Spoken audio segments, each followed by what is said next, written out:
I'm Brenda Butner. This is Bulls and Bears, and here they are, the Bulls and Bears this week. Gary B. Smith, Jonas Max Ferris, John Layfield, along with Lisa Booth and Chuck Rocha. Welcome to everybody. Okay, Lisa. Hi, Brenda. So do we need tax cuts to get bigger job gains? We do, and look, a lot of these Republican candidates who are talking about job creation have earned the right to do so. Look, Florida was #1 in job creation under Jeb Bush's watch. John Kasich, as governor of Ohio, has added 300,000 jobs. Just look at states like Florida and Texas. They have a job creation rate of 2 to 3 times higher than that of California and New York.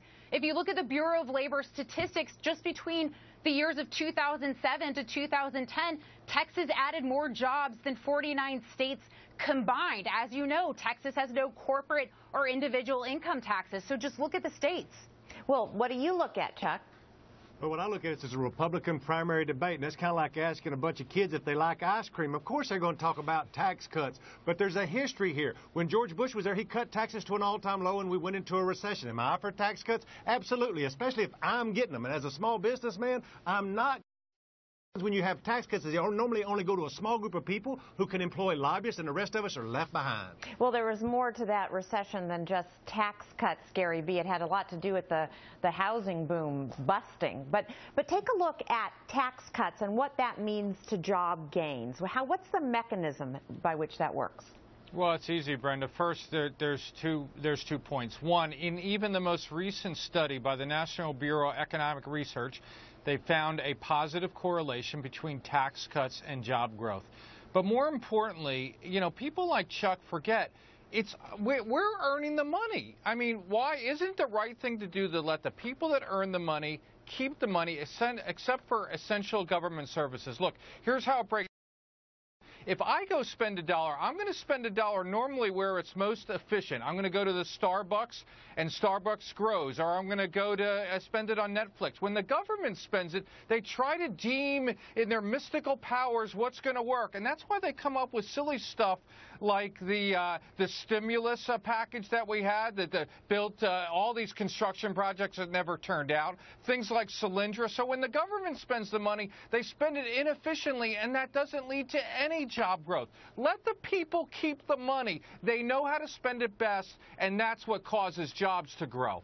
And Jonas, that's basically how it's supposed to work, is you give tax cuts, people have more money in their pockets, they spend it, companies then have to hire more workers. Do you think it works that way? I don't think there's been a look. You can make the moral case, and I think it's a strong one that Gary just made. And by the way, you can make a case for a lot of the points that were brought up in the debate about going to a flat tax, about going to a national sales tax partially, just for the point of simplicity. I think that's enough of a benefit.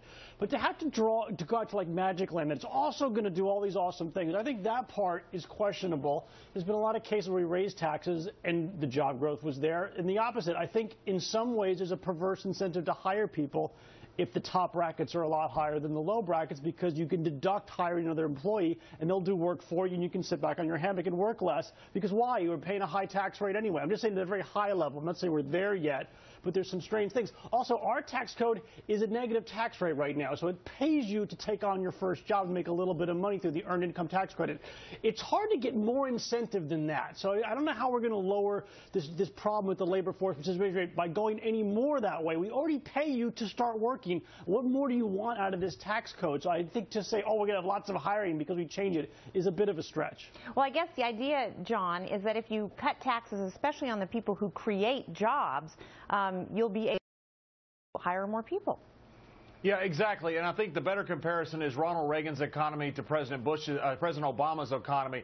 Ronald Reagan created twice as many jobs, 15 million to 7 million. Ronald Reagan's GDP grew about 32% during his term. President Obama's grown about 9%. And also Ronald Reagan actually had less spending as a percentage of GDP. So I think historically this does show that it works. But most importantly, when you talk about job creators, ask my friend Chuck Rocha there how much tax he pays, and it will make you absolutely sick that he will pay this much as part of a small business when the big companies in this country are paying an effective tax rate of 22-23% because they've been able to buy off politicians over decades. It's why we have a 72,000-plus page IRS manual, why they pay such a low rate. And the people that get stuck with the bill are people who can't influence politicians, and that's your small business, and that is who creates jobs. Well, and let's ask John John's friend, Chuck. What do you think of that? Look, at some point I feel guilty because I'm going to agree with everybody on the panel about this piece, and I am a left-wing liberal Mexican from Texas, but I am also a small owner of an LLC, and I get taxed on my individual rates,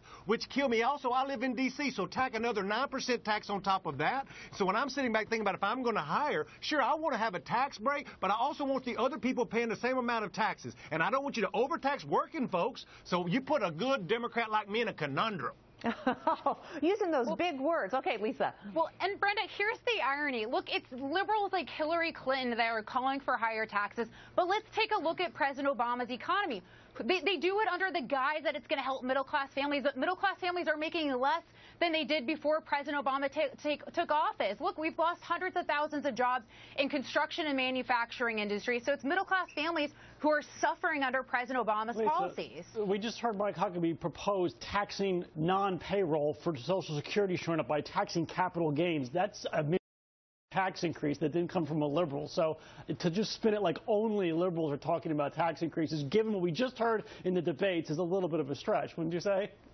Well, no, I don't think so, because, look, as I mentioned before, folks like Governor Jeb Bush and John Kasich have a strong platform to talk about job creation. Let's look at the states. Look, according to a recent Gallup survey, 8 out of 10 states that are leading the nation in job growth have Republican governors. Look at a state like North Dakota, who's been leading the charge specifically on energy policies, which Republicans support. They doubled their economy in 11 years. So, yeah, let's take a look at these Republican states where Republican governors are leading the nation in job growth. Gary B.? Well, look, I want to come back to something that Chuck said. He said it's a conundrum. I don't think there is any conundrum here. I think one of the things that the left thinks is we must maintain the size of the government. In order to do that and all the good they provide, we need to raise taxes. No, it's simple. Cut taxes for everyone. Shrink government. Is there anyone out there that think government is as efficient, as effective it is now? There's fraud and waste in every single department we have. And we're not talking hundreds of thousands of dollars. We're talking billions of dollars across the board. There's an entire departments that could be cut without any fear whatsoever. Department of Education, for one. That should all be done locally. We can shrink the size of the government, put more money back in both corporations, since we have the highest tax rate, and individuals, grow the economy. It's all a win-win. There is no conundrum.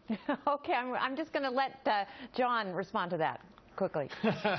Well, the conundrum, I guess, Gary B., is why will nobody listen to Steve Forbes? Steve Forbes has a simple plan. Look, a retail sales tax won't work. We go to a cash economy. That tithing idea of giving 10%, we need 18 to 19% of GDP. That's not going to work. A simple flat tax that is progressive, like Steve talked about, that will work. But the reason that it will not be done, and this is bipartisan, by the way, Republicans and Democrats, if they have a flat tax where they can't manipulate that tax code, they don't have a way for themselves to be bought off by doing favors for big companies in their district. That is why it is so hard to get a tax reform done, because these politicians enjoy being bought off.